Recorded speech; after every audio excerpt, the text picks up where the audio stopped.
ये बात उन दिनों की है जब बेटियां तो क्या बेटे भी कम ही पढ़ते थे। सन 1964 पंजाब यूनिवर्सिटी में एक प्रोफेसर विद्यार्थियों को पॉलिटिकल साइंस पढ़ाते थे। प्रोफेसर का नाम था J.C. आनंद। ये ऐसे प्रोफेसर थे पढ़ाना जिनका पेशा नहीं बल्कि एक जुनून था, एक जुनून जिसने बेशुमार बच्चों का जीवन संवार दिया।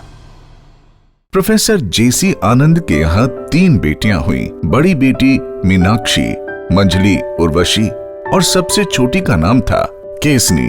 तीनों लड़कियों के नाम उनकी माँ सावित्री देवी ने धार्मिक ग्रंथों से लिए थे। सावित्री देवी की पढ़ने में बहुत रुचि थी और वो अलग अलग धार्मिक और बौद्धिक ग्रंथ पढ़ा करती थी। इसीलिए वो अपनी लड़कियों को भी खूब पढ़ाना चाहती थी। लेकिन मीनाक्षी ने जब 10वीं पास की तो मीनाक्षी के लिए अच्छे रिश्तों के ऑफर आने लगे। अरे भाई, मीनू बड़ी हो रही है, उसने हायर सेकेंडरी कर लिया है, अब उसकी शादी कर दो।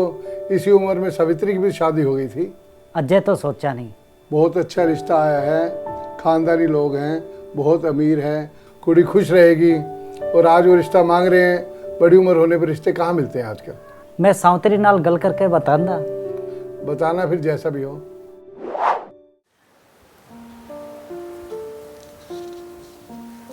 हाँ जी, आज देवराज जी आए थे, कुछ कह रहे थे क्या? हाँ, मीनू का रिश्ता लेकर आए थे। रिश्ता? हाँ, कह रहे थे बहुत बढ़िया लोग हैं। तुसी भी कमाल करते हो जी। अभी उम्र ही क्या है मीनू की शादी की? सावित्री जी, शादी तो करनी है, आज नहीं तो कल। हाँ करनी है, लेकिन इतनी जल्दी क्या है? अब इनकी पढ़ाई तो पूरी कर ले। वैसे भी पढ़ाई से ज़्यादा कीमती चीज़ हम अपने बेटियों को दे क्या सकते हैं। तुसी एक बात सोचो, बंटवारे के बाद हमारी सारी जायदाद पिंडी रह गई। रुपया पैसा गाड़ी सब कुछ छूट गया, केवल आपकी पढ़ाई थी जो हमारे काम आई। इसीलिए चाहती हूँ तीनों लड़कियाँ खूब पढ़ें, काबिल बने, अपने पैरों पे खड़ी हूँ। और मैं तो कहती हूँ आप इन्हें IAS बनाइए। IAS? मीनाक्षी पढ़ने में होशियार थी और बहुत जल्दी अपने पिता के दिखाए रास्ते पर पूरी एकाग्रता से चल पड़ी। मीनाक्षी ने BA इकोनॉमिक्स ऑनर्स में गोल्ड मेडल लिया और फिर पॉलिटिकल साइंस से MA में भी टॉप कर गोल्ड मेडल लिया। इसके बाद मीनाक्षी ने अपने पहले ही प्रयास में सन 1969 में अपनी मां और पिता दोनों का सपना साकार कर दिया। मीनाक्षी सिविल सर्विस में टॉप 20 में आई थी, इसलिए उन्हें मसूरी में ट्रेनिंग करने के बाद अपनी पसंद का हरियाणा काडर मिला। अब बारी थी उर्वशी की।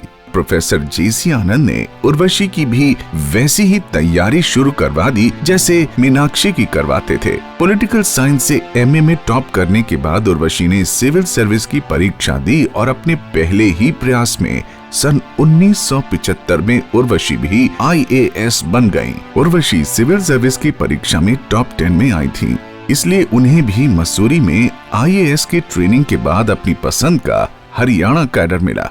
अब बारी थी केसनी की। केसनी भी अपनी दोनों बहनों की तरह ही पढ़ाई में बेहद होशियार थी। अब प्रोफेसर J.C. आनंद का पूरा ध्यान केसनी की पढ़ाई पर था। केसनी ने पॉलिटिकल साइंस से MA में टॉप करने के बाद MPhil किया और फिर IAS की परीक्षा दी। 1983 में जब सिविल सर्विस का रिजल्ट आया तो देश में एक इतिहास बन चुका था। Professor J.C. आनंद और सावित्री देवी की तीनों सुपुत्रियां IAS बन चुकी थीं।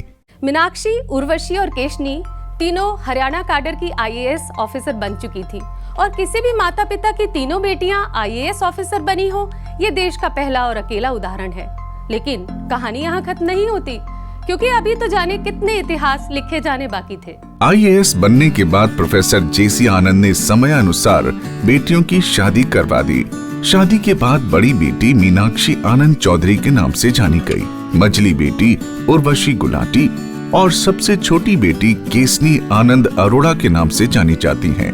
मीनाक्षी आनंद चौधरी अपने कार्यकाल में अनेक पदों पर रही और बेहतरीन कार्य किया। नवंबर 2005 में मीनाक्षी आनंद चौधरी हरियाणा की पहली महिला चीफ सेक्रेटरी बनी। इसके बाद इनकी मझली बहन उर्वशी गुलाटी भी अनेक पदों पर रहीं। इन्होंने बड़े स्तर पर गीता जयंती की शुरुआत करवाई। उर्वशी गुलाटी 2009 में हरियाणा की चीफ सेक्रेटरी बनी। Professor J.C. आनंद की तीसरी बेटी केसनी आनंद अरोड़ा को हरियाणा में पहली महिला डीसी बनने का गौरव भी मिला। केशनी आनंद अरोड़ा ने यमुनानगर की डीसी के रूप में बेहतरीन कार्य किया। जुलाई 2019 में वो समय आ गया जब देश में एक और इतिहास लिखा गया। ये इतिहास था तीनों बहनों के चीफ सेक्रेटरी बनने का। केशनी आनंद अरोड़ा आज हरियाणा के चीफ सेक्रेटरी के पद पर आसीन हैं और हरियाणा की तरक्की में अपना योगदान दे रही हैं।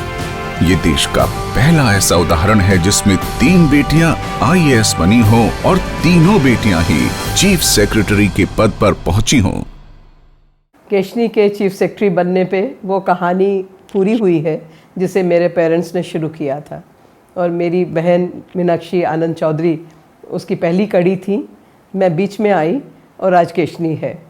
बहुत एक मधुर सी, बहुत एक अच्छी सी फीलिंग होती है ये सोच के कि मेरी छोटी बहन स्टेट की चीफ सेक्रेटरी है और केशनी मेरी बहन नहीं है या मेरी ही परिवार की सदस्य नहीं है। केशनी के साथ बहुत से ऐसे परिवार और फ्रेंड्स जुड़े हुए हैं जो उसको बहुत ही प्रिय मानते हैं और उसको अपना ही मानते हैं।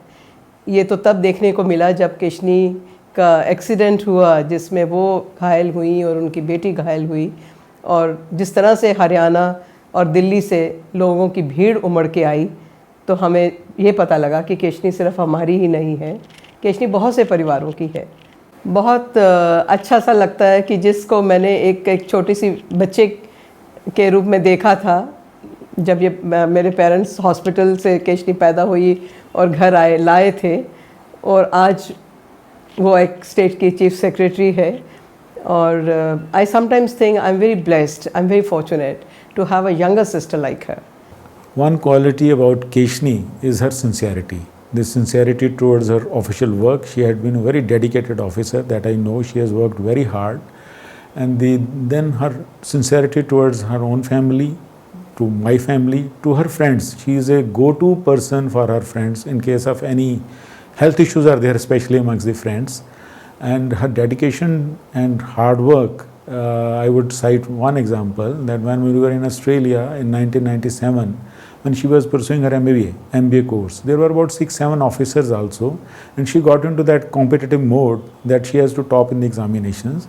And for one small reference, she made me travel for about 70 kilometers to go to a library to fetch a small reference so that she can top that particular examination. That is her sincerity. She has inspired her children very well.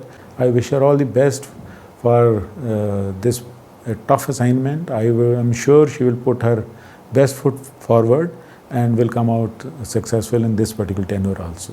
Professor JC Anand ने केवल अपनी बेटियों को ही IAS नहीं बनाया, बल्कि उनसे पढ़ने वाले बहुत से विद्यार्थी सिविल सर्विस और दूसरी सेवाओं में उच्च पदों पर पहुंचे हैं। प्रोफेसर जेसी आनंद बेहतरीन अध्यापक थे।